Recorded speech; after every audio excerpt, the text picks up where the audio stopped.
ಮನೋಚಿಂತನ ಮಾನಸಿಕ ಆರೋಗ್ಯದ ಅರಿವಿನ ಪ್ರಾಯೋಜಿತ ಕಾರ್ಯಕ್ರಮ ಸರಣಿ.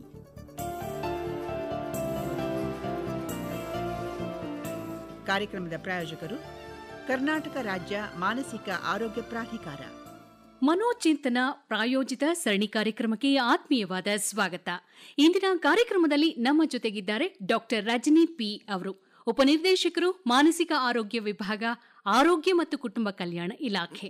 ಡಾಕ್ಟರ್ ನಮಸ್ಕಾರ, ಕಾರ್ಯಕ್ರಮಕ್ಕೆ ಸ್ವಾಗತ. ನಮಸ್ಕಾರ ಡಾಕ್ಟ್ರೇ, ಪ್ರತಿ ವರ್ಷ ಮೇ 31ರಂದು ವಿಶ್ವ ತಂಬಾಕು ರಹಿತ ದಿನ ಅಂತ ಆಚರಿಸಲಾಗುತ್ತೆ. ಪ್ರತಿ ವರ್ಷ ಹೊಸ ಧ್ಯೇಯ ವಾಕ್ಯ ಅಂದ್ರೆ ಥೀಮ್ನೊಂದಿಗೆ ವಿಶ್ವದಾದ್ಯಂತ ಜಾಗೃತಿಯನ್ನ ಮೂಡಿಸಲಾಗ್ತಾ ಇದೆ. ಹಾಗಾದ್ರೆ ಪ್ರತಿ ವರ್ಷ ಮಾಡೋದ್ರಿಂದ ಇದರ ಅಗತ್ಯ ಇನ್ನು ಇದೆಯಾ? ಹಾಗೆ ಇದರ ಈ ವರ್ಷದ ಥೀಮ್ ಅಂದ್ರೆ ಧ್ಯೇಯ ವಾಕ್ಯ ಏನು? ಒಳ್ಳೆ ಪ್ರಶ್ನೆಯಿಂದನೇ ಶುರು ಮಾಡಿದ್ದೀರಾ. ಸೊ ಪ್ರತಿ ವರ್ಷ ಅಗತ್ಯ ಇದೆ ಅಂದ್ರೆ ಬಹಳಷ್ಟು ಅಗತ್ಯ ಇದೆ. ಇದು ವಿಶ್ವ ಆರೋಗ್ಯ ಸಂಸ್ಥೆಯಿಂದನೇ ಈ ವಿಶ್ವ ತಂಬಾಕು ರಹಿತ ದಿನಾಚರಣೆನ ಮೇ 31ಕ್ಕೆ ಪ್ರತಿ ದಿವಸ ಮಾಡುವಂಥದ್ದು. ಬಟ್ ಒಂದು ದಿವಸ ಯಾಕೆ ಅಂದ್ರೆ, ನೀವು ಈಗಾಗಲೇ ಶುರು ಮಾಡ್ದಂಗೆ ಈ ತಂಬಾಕು ಉತ್ಪನ್ನಗಳ ಸೇವನೆಯಿಂದ ಏನ್ ದುಷ್ಪರಿಣಾಮ ಆಗತ್ತೆ, ಇದು ಸಾರ್ವಜನಿಕರಿಗೆ ಎಲ್ಲರಿಗೂ ಅರಿವು ಇರುತ್ತೆ, ಬಟ್ ಕೆಲವರಿಗೆ ಮಾತ್ರ ಇರೋದಿಲ್ಲ, ಅದರಲ್ಲೂ ಚಿಕ್ಕ ಮಕ್ಕಳಿಗೆ. ಈ ವರ್ಷದ ಧ್ಯೇಯವಾಕ್ಯ ಏನು ಅಂದ್ರೆ, ತಂಬಾಕು ಮತ್ತು ನಿಕೋಟಿನ್ ಉದ್ಯಮಗಳ ಜಾಹೀರಾತು ತಂತ್ರಗಾರಿಕೆಯ ಬಗ್ಗೆ ಯುವ ಜನತೆಗೆ ಜಾಗೃತಿ ಮೂಡಿಸುವಂತದ್ದು. ಏನಪ್ಪಾ ಅಂದ್ರೆ, ಈ ಅಭಿಯಾನದಲ್ಲಿ ತಂಬಾಕು ಮತ್ತು ನಿಕೋಟಿನ್ ಕೈಗಾರಿಕೆಗಳು ಹಲವಾರು ಈ ಚಾಕ್ಲೇಟ್ಸ್ ಇರಬಹುದು, ಕ್ಯಾಂಡೀಸ್ ಇರಬಹುದು, ಈ ತರಹ ಒಂದು ಉತ್ಪನ್ನಗಳಲ್ಲೂ ಕೂಡ ಇದು ಬರ್ತಾ ಇದೆ ಈಗ. ಸೊ ಈ ಶಾಲಾ ಕಾಲೇಜುಗಳ ಹತ್ತಿರ ಶುರುವಿನಲ್ಲಿ ನಮ್ಗೆ ಏನು ಮಾಹಿತಿಗಳಿದೆ ಅಂದ್ರೆ, ಚಿಕ್ಕ ಮಕ್ಕಳಿಗೆ ಅಥವಾ ಯಂಗ್ಸ್ಟರ್ಸ್ಗೆ, ಹದಿಹರೆಯದವರಿಗೆ ಫ್ರೀ ಆಗಿ ಈ ಕ್ಯಾಂಡೀಸ್ನ ಕೊಡೋದು. ಸೊ ನಿಮ್ಗೆ ಪ್ರಾಯಶಃ ಗೊತ್ತಿರಬಹುದು, ನಿಕೋಟಿನ್ ಬಂದು ಇದು ಮೋಸ್ಟ್ ಅಡಿಕ್ಟಿವ್ ಸಬ್ಸ್ಟೆನ್ಸ್. ಅದರೊಳಗೆ ಏನು ಮಿಕ್ಸ್ ಮಾಡ್ತಾರೆ ಅದು ಬಹಳಷ್ಟು ನಿಮಗೆ ಚಟವನ್ನ ಬರುವಂತಹ ಒಂದು ಪರಿಸ್ಥಿತಿ ಮಾಡುತ್ತೆ. ಯಾವುದೇ ಒಂದು ಚೆನ್ನಾಗಿರೋ ಊಟ ನೀವು ಮಾಡಿದ್ರಿ ಅಂದ್ರೆ ಒಂದು ಡೋಪಮಿನ್ ಸರ್ಜ್ ಆಗುತ್ತೆ, ನಿಮ್ಗೆ ಒಂದು ಉಲ್ಲಾಸ ಸಿಗುತ್ತೆ.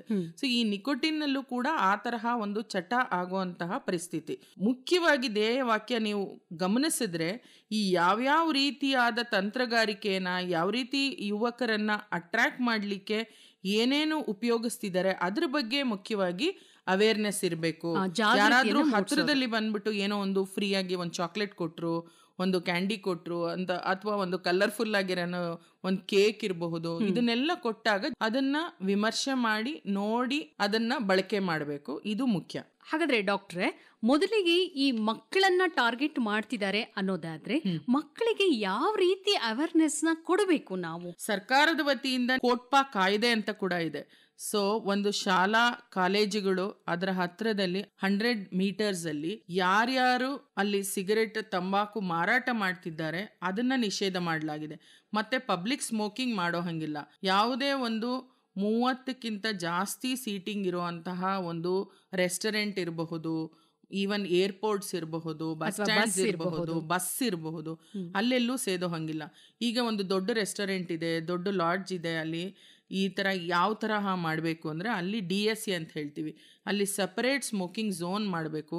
ಅದರಲ್ಲಿ ಬಾಗಿಲು ತೆಗೆದಾಗ ನೆಗೆಟಿವ್ ಪ್ರೆಷರ್ ಇರಬೇಕು, ಒಳಗಿನ ಒಂದು ಹೊಗೆ ಏನಿರುತ್ತೆ ಆಚೆ ಬರಬಾರ್ದು. ಈ ತರಹ ಎಲ್ಲ ಒಂದು ಕೋಟ್ಪಾ ಕಾಯ್ದೆನಲ್ಲಿದೆ. ಮತ್ತೆ ಎನ್ಫೋರ್ಸ್ಮೆಂಟ್ ಮಾಡ್ತೀವಿ ಪ್ರತಿ ಜಿಲ್ಲೆಗಳಲ್ಲಿ. ಆ ಎನ್ಫೋರ್ಸ್ಮೆಂಟ್ಸ್ ಅಲ್ಲಿ ಏನು ಅಂದ್ರೆ, ಲೂಸ್ ಸಿಗರೆಟ್ಸ್ ಮಾರೋ ಹಂಗಿಲ್ಲ, ಈ ತರಹದ್ದೇ ಬೋರ್ಡ್ ಹಾಕಿರ್ಬೇಕು. ಅದಲ್ದಿರ ತಂಬಾಕು ಮಾರಾಟಗಾರರು ಬಂದು ಪರವಾನಗಿ ಕೂಡ ತಗೋಬೇಕು, ಅವರು ಸೆಪರೇಟ್ ಆಗಿ ಲೈಸೆನ್ಸ್ ತಗೋಬೇಕು. ಇದನ್ನ ಕಡ್ಡಾಯ ಮಾಡಲಾಗಿದೆ. ಮತ್ತೆ ಹುಕ್ಕಾ ಬಾರ್ಸ್ ಕೂಡ ಬ್ಯಾನ್ ಮಾಡಲಾಗಿದೆ, ಎಲ್ಲೂ ಕೂಡ ಹುಕ್ಕಾ ಬಾರ್ಸ್ ಕೂಡ ನಡೆಸೋ ಹಂಗಿಲ್ಲ. ಸೊ ಹೀಗೆ ಹಲವಾರು ಸರ್ಕಾರದ ಕಡೆಯಿಂದನೂ ಇದಕ್ಕೆ ಪ್ರಯತ್ನ ಆಗ್ತಾ ಇದೆ.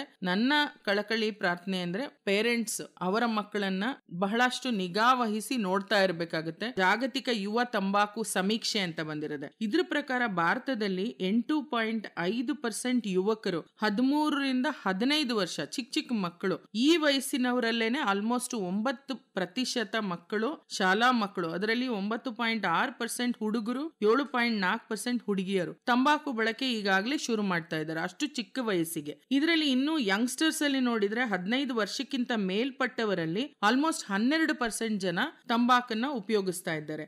ಇದರಲ್ಲಿ ವಯಸ್ಕರು ಆಲ್ಮೋಸ್ಟ್ 23% ಜನ, ಅಂದ್ರೆ ಸರಿಸುಮಾರು 1.17 ಕೋಟಿ ಕರ್ನಾಟಕದ ಜನಸಂಖ್ಯೆ ತಂಬಾಕು ಉತ್ಪನ್ನಗಳನ್ನ ಬಳಸ್ತಿದ್ದಾರೆ. ತಂಬಾಕು ಅಂತ ಅಂದಿದ ತಕ್ಷಣ ನಿಮ್ಗೆ ಏನ್ ಯೋಚನೆ ಬರುತ್ತೆ? ಬೀಡಿ, ಸಿಗರೇಟ್ ಯೋಚನೆ ಬರುತ್ತೆ. ಬಟ್ ಇನ್ನೂ ಆತಂಕಕಾರಿ ವಿಷಯ ಏನಿದೆ ಈ ಸರ್ವೆನಲ್ಲಿ ಅಂದ್ರೆ 8.8% ಮಾತ್ರ ಧೂಮಪಾನಿಗಳು, ಬಟ್ 16.3% ಹೊಗೆ ರಹಿತ ತಂಬಾಕು. So chewable tobacco. ಇದನ್ನ ನಾನು ಹಳ್ಳಿ ಕಡೆನೂ ನನ್ನ ಹತ್ರ ಸಾಕಷ್ಟು ಪೇಷಂಟ್ಸ್ ಬರ್ತಾರೆ ಟ್ರೀಟ್ಮೆಂಟ್ ಕೊಡುವಾಗ ಕೇಳಿದಾಗ, ಯಾಕೆ ಈ ತಂಬಾಕು ಉಪಯೋಗಿಸ್ತಾ ಇದ್ದೀರಾ ನೀವು? ನಾವು ಹೊಲಕ್ ಹೋಗ್ತಿರ್ತೀವಿ, ನಾವು ತೋಟಕ್ಕೆ ಹೋಗ್ತೀವಿ, ಇಡೀ ದಿವಸ ಅಲ್ಲಿರ್ತೀವಿ, ನಮ್ಗೆ ಬಾಯಾರಿಕೆ ಆಗುತ್ತೆ, ಚಿಕ್ಕ ವಯಸ್ಸಿಂದ ನಮ್ಗೆ ರೂಢಿ ಆಗ್ಬಿಟ್ಟಿದೆ ನಶ್ಯ ಪುಡಿ ಹಾಕುವಂತದ್ದು. ಸೊ ಇವೆಲ್ಲವೂ ಕೂಡ ಹಳ್ಳಿ ಕಡೆ ಏನ್ ಅನ್ಕೊಂಡಿದ್ದಾರೆ, ಈ ಸಿಗರೆಟ್ ಬೀಡಿ ನಾವು ತಗೊಂಡ್ರೆ ಅದು ಬಹಳ ಹಾನಿಕರ, ಬಟ್ ನಾವ್ ಈ ಜಗಿಯೋ ತಂಬಾಕು ತಗೊಂಡ್ರೆ ಅದು ಹಾನಿ ಇಲ್ಲ, ಈ ತರಹದ ಒಂದು ಯೋಚನೆ ಇದೆ. ಸೊ ಆದ್ರೆ ಬಹಳಷ್ಟು ತಪ್ಪು, ಎರಡರಲ್ಲೂ ಹಾನಿ ಒಂದೇ ತರಹ ಆಗತ್ತೆ. ಅಂಡ್ ಆತಂಕಕಾರಿ ನಾ ಹೇಳ್ದಂಗೆ ಜಗಿಯೋ ತಂಬಾಕು ಆಲ್ಮೋಸ್ಟ್ ಡಬಲ್ ಇದೆ. ಅದೇ ಮಹಿಳೆಯರಲ್ಲಿ ಅಂತಂದ್ರೆ ಹಳ್ಳಿಗಳಲ್ಲಿ ಈ ಎಲೆಡಿಕೆ ಹಾಕೋ ಅಭ್ಯಾಸ ಇದೆ. ನೀವು ಹೇಳ್ದಂಗೆ ಹೊಲ ಗದ್ದೆಗಳಲ್ಲಿ ಕೆಲಸ ಮಾಡುವಂತವ್ರು ನಿರಂತರವಾಗಿ ಗಂಟೆಗಟ್ಟಲೆ ಕೆಲಸ ಮಾಡುವಾಗ ಅವ್ರಿಗೆ ಏನೋ ಬೇಜಾರು ಕಳಿಬೇಕು. ಸಾಕಷ್ಟು ಜನ ಬರೀ ಎಲಡಿಕೆ ಹಾಕ್ತಾ ಇರಲ್ಲ, ಅದರಲ್ಲಿ ತಂಬಾಕನ್ನ ಹಾಕ್ತಾ ಇರ್ತಾರೆ. ಪ್ಲಸ್ ಎಲಡಿಕೆ ಕೂಡ ನೀವು ಬಹಳ ವರ್ಷಗಟ್ಟಲೆ ನೀವು ಅದಕ್ಕೆ ಸುಣ್ಣ ಸಿಕ್ಕಾಬಟ್ಟೆ ಹಾಕ್ತಾ ಇರ್ತಾರೆ. ನಿಮ್ಮ ಮ್ಯೂಕೋಸ ಏನಿದೆ ಬಾಯಲ್ಲಿ ಅದು ಕಿತ್ಕೊಂಡ್ ಬರುತ್ತೆ. ನೀವು ಒತ್ತರಿಸ್ಕೊಂಡು ಬಹಳಷ್ಟು ವರ್ಷಗಟ್ಟಲೆ ಹಂಗೇನೆ ಸತತವಾಗಿ ನೀವು ತಗೋತಾ ಇದ್ರಿ ಅಂದ್ರೆ ಅದರಲ್ಲಿ ಆ ಮ್ಯೂಕೋಸ ಅಂದ್ರೆ ಸಾಫ್ಟ್ ಪೋರ್ಷನ್ ಏನು ಬಾಯಲ್ಲಿ ಇರುತ್ತೆ ಅದು ಕಟ್ಟಾಗ್ತಾ ಹೋಗುತ್ತೆ, ಕ್ಯಾನ್ಸರ್ ಆಗುವಂತಹ ಸಂದರ್ಭ ಇರುತ್ತೆ. ಸೊ ಅದರಿಂದ ಎಲಡಿಕೆ ಕೂಡ ನೀವು ಪ್ರತಿ ದಿವಸ ಅಷ್ಟೊಂದು ಇಡೀ ದಿವಸ ತಗೊಳ್ಳೋದು ಸೂಕ್ತ ಅಲ್ಲ. ಡಾಕ್ಟರ್, ಈಗ ಸಿನಿಮಾ ಮೊದಲಿಗೆ ಒಂದು ಕ್ಲಿಪ್ಪಿಂಗ್ಸ್ ಬರುತ್ತೆ, ಈ ಅಡ್ವರ್ಟೈಸ್ಮೆಂಟ್ ಬರುತ್ತೆ, ಈ ತರ ತಂಬಾಕು ದುಷ್ಪರಿಣಾಮಗಳು ನಿಮ್ಮ ಆರೋಗ್ಯದ ಮೇಲೆ ಹೇಗೆ ಬೀರುತ್ತೆ, ಯಾವ ರೀತಿ ಕ್ಯಾನ್ಸರ್ಗೆ ಅದು ಮಾರ್ಪಾಡ ಆಗುತ್ತೆ ಅನ್ನೋದನ್ನ ತೋರಿಸ್ತಾರೆ. ಆದ್ರೆ ನೀವ್ ಇವಾಗ ಹೇಳಿದ್ದು ಶಾಲಾ ಮಕ್ಕಳನ್ನ ಟಾರ್ಗೆಟ್ ಮಾಡ್ತಾ ಇರೋಂಥದ್ದು. ಈ ಪುಟ್ಟ ಮಕ್ಕಳಿಗೆ ನಾವು ಚಾಕ್ಲೇಟ್ ತಗೋಬೇಡ, ಅದು ಬಂದು ಮನೇಲಿ ಹೇಳಿದ್ರೆ ನಾವು ಹೇಳ್ಬೋದು ಈ ರೀತಿ ಯಾರೇ ಅಪರಿಚಿತರು ಕೊಟ್ರೆ ತಗೋಬಾರ್ದು ಅಂತ. ಆದ್ರೆ ಶಾಲಾ ಕಾಲೇಜು ಮಟ್ಟದಲ್ಲಿ ಅಥವಾ ಆರೋಗ್ಯ ಸಂಸ್ಥೆಗಳು ಯಾವ ರೀತಿ ಜಾಗೃತಿಯನ್ನ ಮೂಡಿಸ್ಲಿಕ್ಕೆ ಸಾಧ್ಯ?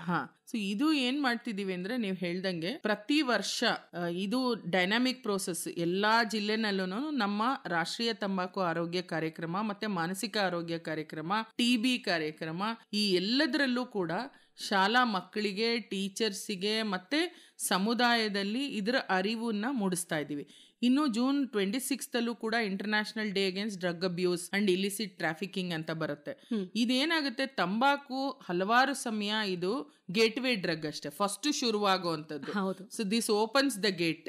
ಸೊ ನೀವು ಆಮೇಲೆ ನೋಡಿದ್ರೆ ಅದು ಗ್ರಾಜುಯೇಷನ್ ಶುರುವಾಗುತ್ತೆ. ಮೊದಲು ಮತ್ತೆ ಹೆಂಗ್ ಶುರುವಾಗುತ್ತೆ ಅಂದ್ರೆ ಮೊದಲು ಸಿಗರೇಟ್ ಅಲ್ಲಿ ಶುರುವಾಗುತ್ತೆ. ಹೇಗ್ ಶುರುವಾಗುತ್ತೆ ಅದನ್ನು ಕೇಳಿದ್ರೆ ನೀವು ಪೇರೆಂಟ್ಸ್ ಮಕ್ಕಳ ಮುಂದೆನೆ ಸಿಗರೇಟ್ ಸೇದೋಂಥದ್ದು, ಬೀಡಿ ಸೇದೋಂಥದ್ದು. ಸೊ ಮಾಡ್ಲಿಂಗ್ ಅಂತ ಹೇಳ್ತೀವಿ, ಮಕ್ಕಳು ತಂದೆ ತಾಯಿಯಿಂದ ಕಲ್ತ್ಕೊಳ್ಳೋ ಅಂಥದ್ದು, ಇನ್ನೊಂದು ಮೂವೀಸ್ ಅಲ್ಲಿ ಕಲ್ತ್ಕೊಳ್ಳೋವಂಥದ್ದು, ಹೀರೋಸ್ ಇಂದ ಕಲ್ತ್ಕೊಳ್ಳೋವಂಥದ್ದು.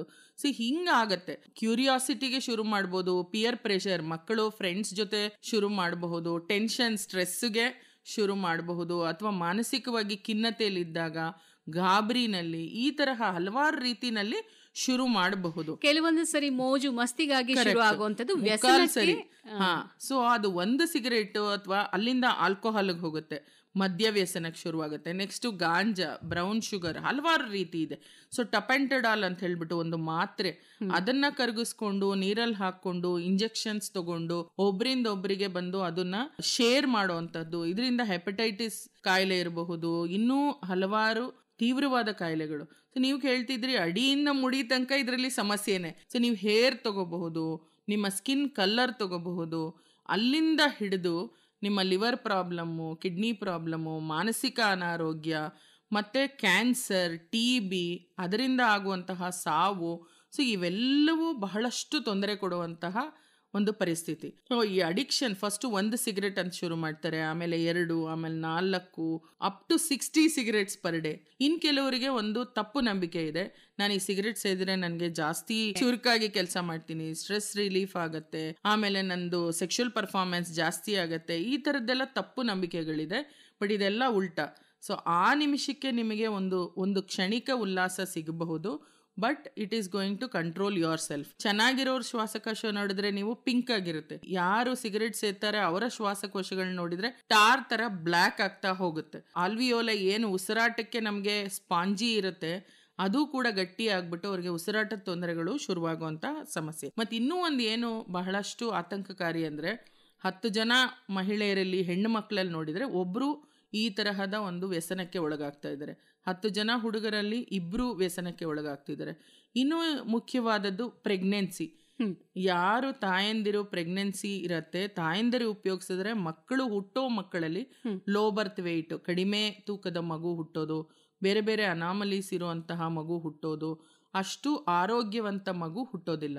ಮತ್ತೆ ಗಂಡ ಸೇದ್ತಾ ಇದ್ರೆ, ಹಸ್ಬೆಂಡ್ ಸೇದ್ತಾ ಇದ್ರೆ ಕೂಡ ಆ ಒಂದು ಸಿಗರೆಟ್ ಹೊಗೆ ಇರಬಹುದು, ಬೀಡಿ ಹೊಗೆ ಇರಬಹುದು, ಸೆಕೆಂಡ್ ಹ್ಯಾಂಡ್ ಸ್ಮೋಕಿಂಗ್ ಅಂತ ಹೇಳ್ತೀವಿ. 100ರಲ್ಲಿ 25 ಜನ, ಬಟ್ ಸಿಗರೆಟ್ ಸೇದೋರ್ ಜೊತೆ ಕೂಡ ಇರಬಾರ್ದು, ಹತ್ರದಲ್ಲಿ ಕೂಡ ಇರಬಾರ್ದು. ಇವೆಲ್ಲವೂ ಸಾಕಷ್ಟು ಸಮಸ್ಯೆಗಳಿದೆ. ಜನ ಏನ್ ಅರ್ಥಕೋಬೇಕು ಅಂದ್ರೆ, ಈ ಟ್ರಾಫಿಕ್ ಸಿಗ್ನಲ್ದು ನಾವ್ ಯಾವಾಗ್ಲೂ ಒಂದು ಉದಾಹರಣೆ ಕೊಡ್ತೀವಿ, ಗ್ರೀನ್, ಆರೆಂಜ್ ಮತ್ತೆ ರೆಡ್ ಅಂತ. ಗ್ರೀನ್ ಅಂದ್ರೆ ಏನು ನನಗೆ ಗೊತ್ತು, ಇದ್ರದ್ದೆಲ್ಲಾ ಸಮಸ್ಯೆ, ಇದ್ರ ಹತ್ರ ಹೋಗದೆ ಇರೋದು ಒಳ್ಳೇದು, ಅದನ್ನ ಉಪಯೋಗಿಸದೇ ಇರೋದು ಬಹಳಷ್ಟು ಒಳ್ಳೇದು. ಆರೆಂಜ್ ಝೋನ್ ಅಂದ್ರೆ ಏನು, ಆಲ್ರೆಡಿ ಯಾವುದೋ ಒಂದು ಕಾರಣಕ್ಕೆ ಶುರು ಮಾಡಿಬಿಟ್ಟಿರ್ತಾರೆ, but more than 50% of the people, ಅಂದರೆ 100 ಜನ ಸಿಗರೇಟು ಅಥವಾ ತಂಬಾಕು, ಜಗಿಯೋ ತಂಬಾಕು ತಗೋತಿದ್ದಾರೆ ಅಂದರೆ ಅವರೆಲ್ಲರೂ ಬಿಡಲಿಕ್ಕೆ ಪ್ರಯತ್ನ ಮಾಡಿರ್ತಾರೆ, ಬಟ್ ಬಿಡೋಕ್ಕಾಗಲ್ಲ. ನಾ ಹೇಳ್ದಂಗೆ it's most addictive substance. Withdrawal symptoms, restlessness ಶುರುವಾಗುತ್ತೆ, 1-2 ದಿನ ಬಿಡ್ತಾರೆ, ಹಿಂಗೆ ಬಿಡ್ತಾರೆ, ಮತ್ತೆ ಶುರುವಾಗ್ಬಿಡುತ್ತೆ. ಸೊ 50%ಗೂ ಜಾಸ್ತಿ ಜನ ಬಿಡಬೇಕಂತ ಆಸೆ ಆಗಿರುತ್ತೆ, ಬಟ್ ಬಿಡೋಕ್ಕಾಗ್ತಿರಲ್ಲ. ಮತ್ತು ರೆಡ್ ಝೋನ್ ನಾನು ಹೇಳಲಿಲ್ಲ, ಅವ್ರಿಗೆ ಪೂರ್ಣ ಪ್ರಮಾಣದಲ್ಲಿ ವ್ಯಸನಕ್ಕೆ, ಅಡಿಕ್ಷನ್ಗೆ ಒಳಗಾಗಿರ್ತಾರೆ. ಅದು ತಗೊಂಡಿಲ್ಲ ಅಂದರೆ ಏನೂ ಕೆಲಸ ಮಾಡೋಕ್ಕಾಗಲ್ಲ, ಕೈಕಾಲು ನಡ್ಕ, ನಿದ್ದೆ ಬರಲ್ಲ, ಮಲಮೂತ್ರ ವಿಸರ್ಜನೆದೂ ಸಮಸ್ಯೆಗಳು ಬರೋದು, ಹೀಗೆ ಶುರುವಾಗಿರುತ್ತೆ. ಸೊ ಇಂಥವ್ರು ಏನು ಮಾಡಬೇಕು? ಈಗ ಕೆಲವರಿಗೆ ನೀವು ಹೇಳಿದ ಹಾಗೆ ಈಗ ಆರೆಂಜ್ ಝೋನಲ್ಲಿ ಇರ್ತಾರೆ, ಅವ್ರಿಗೆ ಏನು ಅನ್ಸುತ್ತೆ ಅಂದ್ರೆ ಬಿಡಬೇಕು ಅನ್ನೋ ಆಸೆ ಇರುತ್ತೆ. ಸೊ ಅಂಥವ್ರು ಯಾವ ರೀತಿಯಲ್ಲಿ ಅದನ್ನ ಬಿಡ್ಲಿಕ್ಕೆ ಪ್ರಯತ್ನ ಪಡಬಹುದು? ಸೊ ನಾನು ಮನೇಲೇ ಇದ್ದೀನಿ, ನನ್ಗೆಲ್ಲೂ ಹೋಗಕ್ ಇಷ್ಟ ಇಲ್ಲ, ನಂಗೆ ಯಾರಿಗೂ ಹೇಳ್ಕೊಳಕ್ ಇಷ್ಟ ಇಲ್ಲ, ಇದು ಬಹಳ ನಾನು ಗುಪ್ತವಾಗಿ ಇದಕ್ಕೆ ಚಿಕಿತ್ಸೆ ತಗೋಬೇಕಂದ್ರೆ ಅದಕ್ಕೂ ದಾರಿ ಇದೆ. ಒಂದು ನ್ಯಾಷನಲ್ ಕ್ವಿಟ್ ಲೈನ್ ಸರ್ವಿಸಸ್ ಅಂತಿದೆ, 1-800-112-356 ಈ ಸಂಖ್ಯೆಗೆ ಕರೆ ಮಾಡ್ಬೋದು. ಅಥವಾ ಟೆಲಿಮನಸ್ 14416, ಸೊ ಇದಕ್ಕೆ ಕರೆ ಮಾಡಬಹುದು. ಗೌಪ್ಯವಾಗಿ ನಾನು ಆನ್ಲೈನ್ ಅಲ್ಲೇನೆ ಇದಕ್ಕೆ ಒಂದು ಕೌನ್ಸಿಲಿಂಗ್ ತಗೋತೀನಿ, ಅದಕ್ಕೆ ಸಲಹೆ, ಆಪ್ತ ಸಮಾಲೋಚನೆ ಬೇಕು ಅಂದ್ರೆ ಮಾಡ್ಬೋದು. ಇಲ್ಲ ಅಂದ್ರೆ ಹತ್ತಿರದ ಮನೋವೈದ್ಯರ ಹತ್ರ ಹೋಗಬಹುದು. ನಾವು ತಾಲೂಕು ಆಸ್ಪತ್ರೆಗಳಲ್ಲಿ ಕೂಡ ಮನೋಚೈತನ್ಯ ಕಾರ್ಯಕ್ರಮ ಅಂತ ಮಾಡ್ತೀವಿ. ಎಲ್ಲಾ ತಾಲೂಕು ಆಸ್ಪತ್ರೆಗಳು, ಗವರ್ಮೆಂಟ್ ಆಸ್ಪತ್ರೆಗಳಲ್ಲಿ ಸೈಕ್ಯಾಟ್ರಿಸ್ಟ್, ಮನೋವೈದ್ಯರು ಮತ್ತೆ ತಂಡ ಹೋಗ್ತಾರೆ, ಅಲ್ಲಿ ಹೋಗ್ಬೋದು. ಅಲ್ಲೂ ಇಲ್ಲ ಅಂದ್ರೆ ಜಿಲ್ಲಾಸ್ಪತ್ರೆಗೆ ಹತ್ರ ಇದ್ದಾರೆ, ಮೆಡಿಕಲ್ ಕಾಲೇಜಿಗೆ ಹತ್ರ ಇದ್ದಾರೆ ಅಂದ್ರೆ ಅಲ್ಲಿ TCC ಸೆಂಟರ್ಸ್ ಅಂತ ಇರುತ್ತೆ, ಟೊಬ್ಯಾಕೋ ಸೆಸೇಷನ್ ಸರ್ವಿಸಸ್ ಇರುತ್ತೆ, ಅಲ್ಲಿ ಕೂಡ ಉಚಿತವಾಗಿ ಆಪ್ತ ಸಮಾಲೋಚನೆ ಮತ್ತೆ ಚಿಕಿತ್ಸೆ ಕೂಡ ತಗೋಬಹುದು. ಅಂದ್ರೆ ಚಿಕಿತ್ಸೆ ಏನ್ ಕೊಡ್ತಾರೆ ಡಾಕ್ಟ್ರೆ ಅಂದ್ರೆ, ಅವರು ಬಿಡ್ಲಿಕ್ಕೆ ಸಲಹೆ ಒಂದು, ಅದರ ಜೊತೆಗೆ ಸಮಾಲೋಚನೆ, ಯಾವುದಕ್ಕೋಸ್ಕರ ಶುರು ಮಾಡಿದ್ರು, ಏನಕ್ಕೆ, ಅದಲ್ದಿರ ಇನ್ನೇನೇನೋ ಮದ್ಯ ಮಾದಕ ವಸ್ತು ಸಮಸ್ಯೆಗಳಿದೆಯಾ, ಅದನ್ನ ಬಿಡ್ಲಿಕ್ಕೆ ಅನುವು ಮಾಡ್ಕೊಡ್ತಾರೆ. ಪ್ಲಸ್ ಅದರ ಜೊತೆಗೆ ನಿಕೋಗಮ್ಸ್ ಅಂತ ಇರುತ್ತೆ, ನಿಕೋಟಿನ್ ಗಮ್ಸ್ ಇರುತ್ತೆ, ನಿಕೋಟಿನ್ ಪ್ಯಾಚಸ್ ಇರುತ್ತೆ, ಮಾತ್ರೆಗಳಿರುತ್ತೆ, ಬ್ಯೂಪ್ರೋಪಿಯಾನ್ ಅಂತ ಇರುತ್ತೆ, ಇದೆಲ್ಲ ಸೇಫರ್ ಮೆಡಿಸನ್ಸ್. ಸೊ ಇದನ್ನೆಲ್ಲ ತಗೊಂಡು ಆ ವಿಡ್ರಾಯಲ್ ಸಿಂಪ್ಟಮ್ಸ್ ಅನ್ನ ಕಂಟ್ರೋಲ್ ಮಾಡಿಕೊಂಡು ಬಿಡಲಿಕ್ಕೆ ಅನುವು ಮಾಡಿಕೊಡುವಂಥದ್ದು. ಗೌಪ್ಯವಾಗಿ ಒಂದು ಕೌನ್ಸಿಲಿಂಗ್ ಬೇಕು ಅನ್ನೋದಾದ್ರೆ ಟೋಲ್ ಫ್ರೀ ನಂಬರ್ 1-800-112-356, ಹಾಗೇನೆ ಟೆಲಿಮನಸ್ ಸಂಖ್ಯೆ 14416ಕ್ಕೆ ಕರೆ ಮಾಡಿ ನೀವು ಸಮಾಲೋಚನೆಯನ್ನ ತಗೊಳ್ಬಹುದು, ನಿಮ್ಮ ಮಾನಸಿಕ ಸ್ಥಿತಿಯನ್ನ ಸುಧಾರಿಸ್ಕೋಬಹುದು. ಇಷ್ಟೆಲ್ಲ ಮಾಹಿತಿ ನೀಡಿದ ಡಾಕ್ಟರ್ ರಜನಿ ಪಿ, ಉಪನಿರ್ದೇಶಕರು, ಮಾನಸಿಕ ಆರೋಗ್ಯ ವಿಭಾಗ, ಆರೋಗ್ಯ ಮತ್ತು ಕುಟುಂಬ ಕಲ್ಯಾಣ ಇಲಾಖೆ. ಡಾಕ್ಟ್ರೇ, ಇಷ್ಟೆಲ್ಲ ಮಾಹಿತಿಗಾಗಿ ನಮಸ್ಕಾರ, ಧನ್ಯವಾದಗಳು. ನಮಸ್ಕಾರ. ಮನೋಚಿಂತನ, ಮಾನಸಿಕ ಆರೋಗ್ಯದ ಅರಿವಿನ ಪ್ರಾಯೋಜಿತ ಕಾರ್ಯಕ್ರಮ ಸರಣಿ. ಮನೋಚಿಂತನ ಕಾರ್ಯಕ್ರಮದಲ್ಲಿ ತಂಬಾಕು ಸೇವನೆ ಆರೋಗ್ಯಕ್ಕೆ ಹಾನಿ, ಈ ವಿಷಯವಾಗಿ ಭಾಗವಹಿಸಿದ್ದವರು ಆರೋಗ್ಯ ಮತ್ತು ಕುಟುಂಬ ಕಲ್ಯಾಣ ಇಲಾಖೆಯ ಮಾನಸಿಕ ಆರೋಗ್ಯ ವಿಭಾಗದ ಉಪನಿರ್ದೇಶಕರಾದ ಡಾಕ್ಟರ್ ರಜನಿ ಪಿ. ಇವರೊಂದಿಗೆ ನಿರ್ಮಲಾ ಎಸ್. ಕಾರ್ಯಕ್ರಮದ ಪ್ರಾಯೋಜಕರು ಕರ್ನಾಟಕ ರಾಜ್ಯ ಮಾನಸಿಕ ಆರೋಗ್ಯ ಪ್ರಾಧಿಕಾರ. ಮನೋಚಿಂತನ ಕಾರ್ಯಕ್ರಮ ಆಕಾಶವಾಣಿ ಬೆಂಗಳೂರು ಕೇಂದ್ರದ ಕೊಡುಗೆ. ಮನೋಚಿಂತನ, ಮನಸ್ಸಿನ ಮಂಥನ.